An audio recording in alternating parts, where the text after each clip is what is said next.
Gather round as I tell the story of Philip Tedro, known to many as Haji Ali or Hajaya, a man born under distant stars in a land called Smyrna. In the year 1828, young Philip came into this world, the son of a Greek mother and a Syrian father. As a lad, he found his path to Mecca and embraced the faith of Islam, taking the name Ali al-Hajaya. Now Ali was a master of the great humped camels of the desert lands.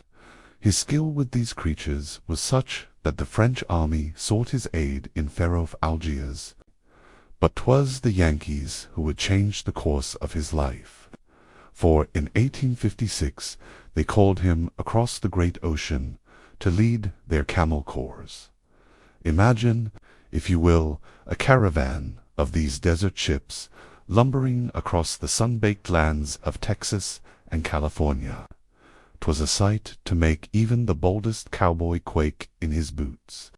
Alas, the experiment was doomed to failure, for the horses and mules of the army feared these strange beasts, as if they were monsters from the old tales. When the great war between North and South broke out, the camel corps was forgotten, and Ali found himself adrift in a strange land. But did he despair? Not at all. He bought what camels he could, and set out to make his fortune in the wild Arizona territory. Fortune, fickle as she is, turned her back on our hero, and Ali was forced to release his beloved camels into the desert near Gila Bend. Some say their descendants roam those lands to this day, as wild and free as the winds that blow across the mesas. In time, Ali embraced his new home, becoming a citizen of America and taking a wife.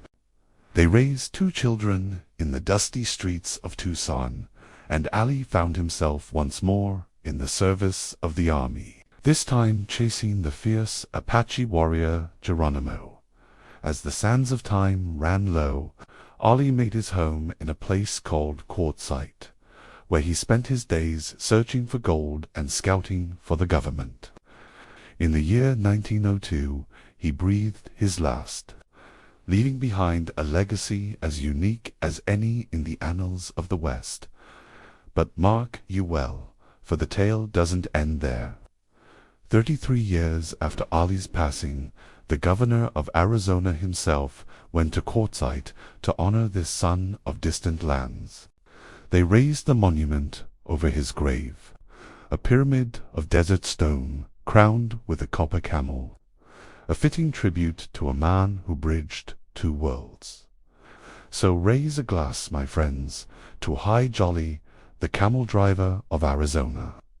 May his tale remind us that adventure knows no boundaries, and that even in the wildest of places, a man can find a home and leave his mark upon the land.